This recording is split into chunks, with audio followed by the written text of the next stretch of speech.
Hey everybody, this is Modern Refugee.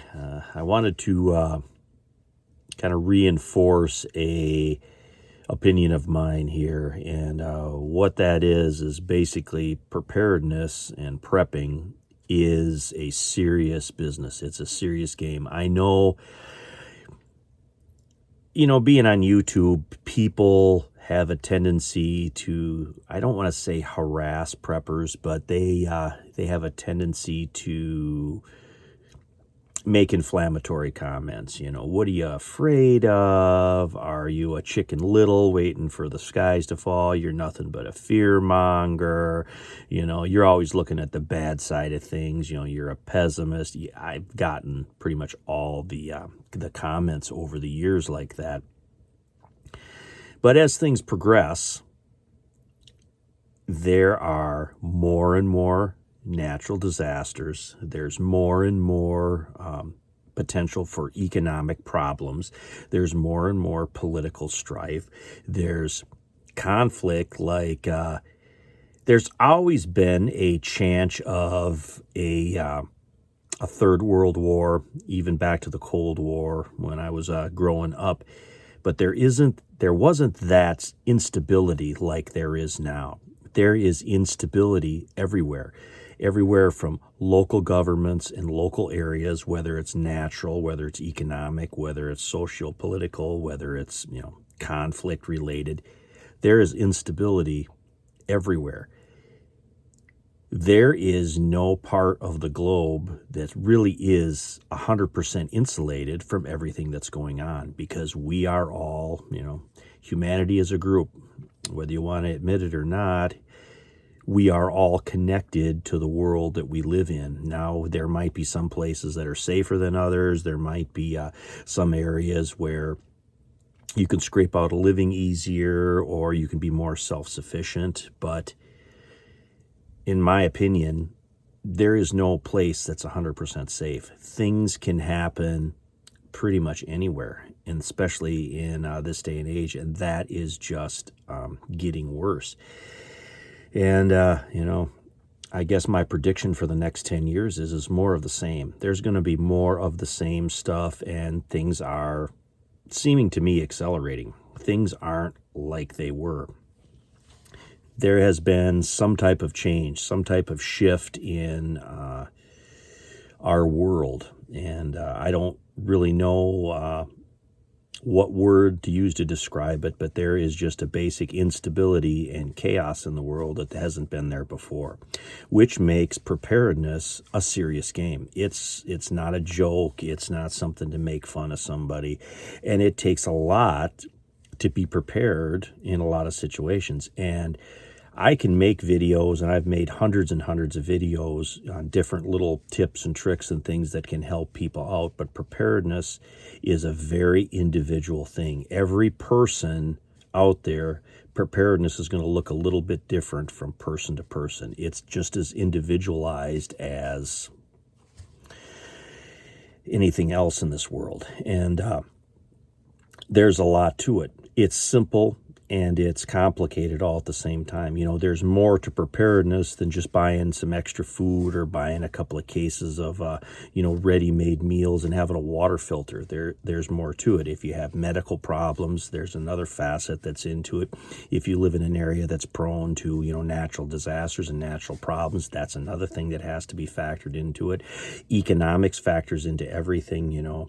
You might work in an industry that's on the downslide. Automation is coming in. AI is taking over a lot of stuff. And that's one thing I believe that definitely is going to increase in the next 10 years. There's going to be less employment opportunities down the road because more and more things are going to be automated. A computer doesn't need vacation time. A computer doesn't get sick. A computer doesn't need a day off because they have to take the kids to a program or something.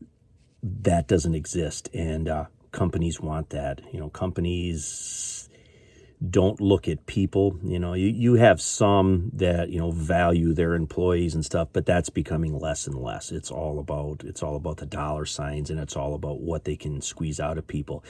And people, and I've said this in other videos, people have gotten to a point where they're just ready to throw the towel in. Now, there's a certain amount of people that are lazy out there that don't want to do anything, but there's a certain amount of people that have been treated poorly in the workforce over the years, and they're just saying the heck with it. We don't want to play the game anymore. They're going to take their ball and go home.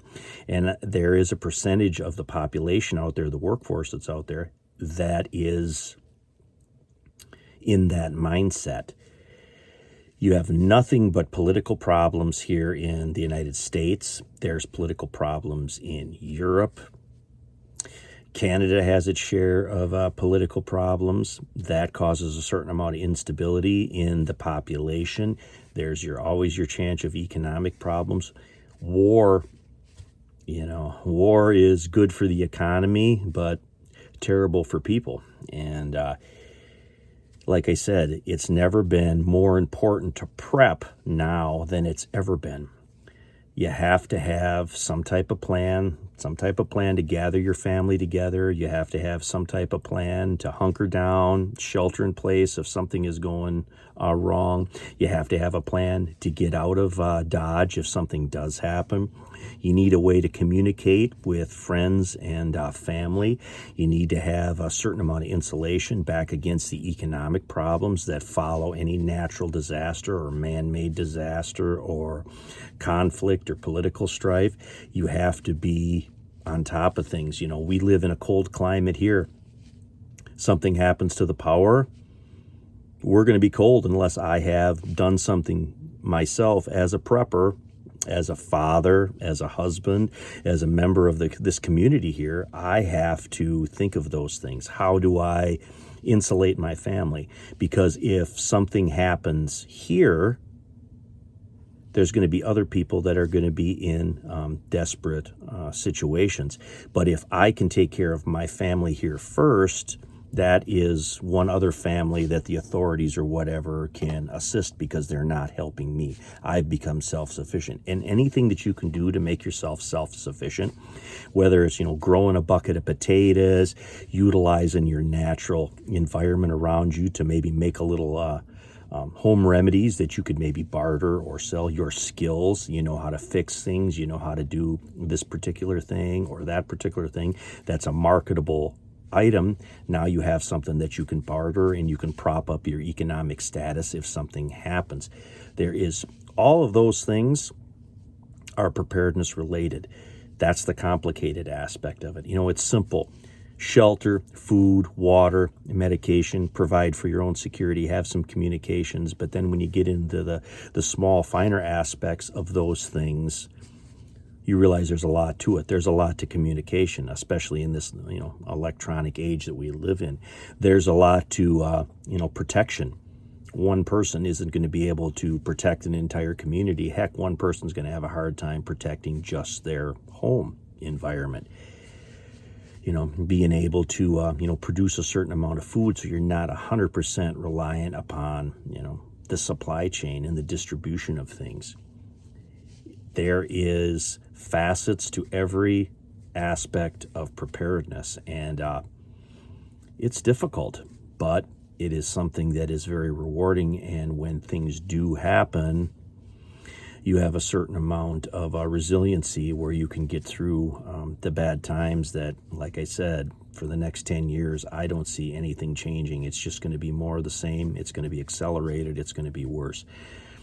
I don't think the golden days are just right around the corner. It's going to take a lot of pain and suffering for things to turn themselves around from the hole that basically humanity has got themselves into. And anyway, this is Modern Refugee. Appreciate all my subscribers out there. Hope you guys always get something out of my videos, whether it's a physical skill, it's a little tidbit of knowledge, it's something that's going to benefit you guys out there in the long run. Anyway, you guys have a good one.